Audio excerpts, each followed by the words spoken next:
আসসালামু আলাইকুম এভরিওয়ান, আপনারা সকালে কেমন আছেন? আশা করি সবাই অনেক ভালো আছেন। আলহামদুলিল্লাহ আমিও অনেক ভালো আছি। আজকে আমি নতুন আর একটা রেসিপি নিয়ে চলে আসলাম। এতই মজাদার এই ভর্তা রেসিপিটা আপনারা একবার হলো বাসায় ট্রাই করে দেখবেন। দেখবেন মাছ মাংস এসব খাইতে মন না চাইলেও এটা দিয়ে এইরকম ভর্তা বানিয়ে নেবেন, অনেক মজা লাগে। একদম সিম্পল একটা রেসিপি কিন্তু অসাধারণ স্বাদে। এরকমভাবে ভর্তা বানাইতে এমন কিছু লাগে না, শুধু ঘরে যদি আপনার মাছ থাকে ধনিয়া পাতা কাঁচামরিচ দিলেই অনেক মজাদার একটা রেসিপি আপনারা করে নিতে পারবেন। দেখবেন মাছ মাংসের সঙ্গে এই ভর্তাটা টেবিলে রাখলে সবাই আপনার এই ভর্তাটা একদম শেষ হয়ে যাবে, এমনভাবে খায় নিবে। এটার জন্য এখানে আমি পেঁয়াজ পাতা, রসুন, টাকি মাছ, কাঁচামরিচ আর আমি এখানে ধনিয়া পাতা কুচি করে নিয়েছি। এই সিম্পলি কয়েকটা রেসিপি দিয়ে আমি ভর্তাটা বানিয়ে নেব। আজকে আমি মাটির চুলায় রান্না করতেছি। আমি মাটির চুলাতে এই যে আমি একটা বড় একটা কড়াই বসাই দিছি। কড়াইয়ের মধ্যে আমি প্রথমত দিয়ে দিলাম কাঁচামরিচগুলো একটু সামান্য ভেজে নিলাম। নিয়ে এখানে আমি দিয়ে দিচ্ছি রসুন, দেশি রসুনগুলো, এগুলো আমি দিয়ে দিলাম। রসুনগুলো একটু লাল লাল করে ভেজে নিচ্ছি। ভেজে নিয়ে এখানে আমি দিয়ে দিব এখন যে পেঁয়াজ পাতা, নতুন যে পেঁয়াজ পাতাটা, এই পেঁয়াজ পাতাটা কুচি কুচি করে রাখছিলাম, এটা একটু ভেজে নিব। এভাবে পেঁয়াজ পাতা এবং ধনিয়া পাতা দিয়ে এই ভর্তাটা করলে যা অনেক অসাধারণ একটা রেসিপি। এই যে দেখুন আমি পেঁয়াজের পাতাগুলো আর একটু সুন্দর করে ভেজে নিচ্ছি। এ পর্যায়ে আমি এখন দিয়ে দেবো এখানে ধনিয়া পাতা দিয়ে আরেকটু আমি ভেজে নিব।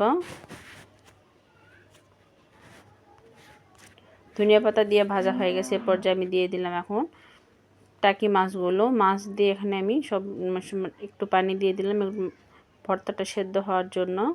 আর এখানে আমি একটু লবণ আর হলুদ দিয়ে দিব। বাস শুধু এটুকুই, আর কিছু দিব না। আর কাঁচামরিচ তো আমার দেওয়া আছে। এখানে আমি হলুদের গুঁড়া দিয়ে দিলাম। আর এখানে আমি দিয়ে দিব 1 চামচ পরিমাণ লবণ। বা শুধু এইটুকু দিয়ে অনেক মজাদার ভর্তা আপনারা ঘরেই বানিয়ে নিতে পারবেন। অনেক অসাধারণ স্বাদে, আপনারা একবার হলো ট্রাই করে দেখবেন। আর আমার ভিডিওটি যদি আপনাদের কাছে ভালো লেগে থাকে তাহলে দয়া করে একটা লাইক কমেন্ট করবেন। আর ইউটিউব চ্যানেল থেকে দেখলে একটা সাবস্ক্রাইব করবেন, ফেসবুক থেকে দেখলে একটা ফলো দিয়ে দিবেন। আর যারা সাবস্ক্রাইব ও ফলো দিয়ে রাখছেন তাদেরকে অসংখ্য ধন্যবাদ। আর এখনও অবধি আমার ভিডিওটি যারা দেখতেছেন তারা প্লিজ একটা লাইক কমেন্ট করবেন, করে বলে যাবেন আমার রেসিপিগুলো আপনাদের কাছে কেমন লাগে, সেটা প্লিজ কমেন্টে বলে যাবেন। আমি এরকম নিত্য নতুন ভিডিও দেওয়ার জন্য আরও উৎসাহিত পাবো আপনাদের কমেন্টগুলো পেয়ে।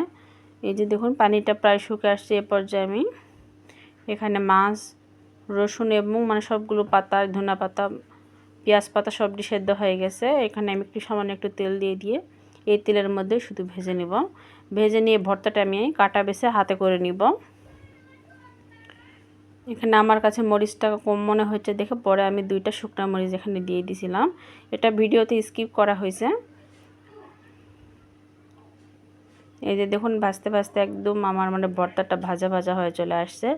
একটু পানি থাকা যাবে না, দেখুন ভর্তাটা ভাজি ভাজি হয়ে একদম তেল উঠে আসবে, লাগা লাগা হয়ে যাবে। এই পর্যায়ে ভর্তাটা আপনারা নামিয়ে নেওয়ার চেষ্টা করবেন। এই যে দেখুন আমার ভর্তাটি হয়ে গেছে, এটা আমি নামিয়ে নিছি। এই ভর্তাটার কাঁটাটা আমি এখন হাতে বেছে নিব। হাতে বেছে নিয়ে একদম হাতে অনেক সুন্দরভাবে সেদ্ধ হয়ে গেছে, এটা হাতে ভর্তা করে নেওয়া যাবে। আমি শিলপাটায় বাটবো না, একদম হাতে অনেক সুন্দর করে ভর্তাটা বানিয়ে নিচ্ছি। দেখুন এভাবে আপনারা একবার হলে ট্রাই করে দেখবেন। রসুনগুলো আমি একটু হাতে ভালো করে গালিয়ে নিলাম। এটা হচ্ছে পুরাতন রসুন, সেদ্ধ হইতেছিল, নতুন হলে ভালো করে সেদ্ধ হয়ে গেল। এই যে আমার ভর্তার ফাইনাল লুক।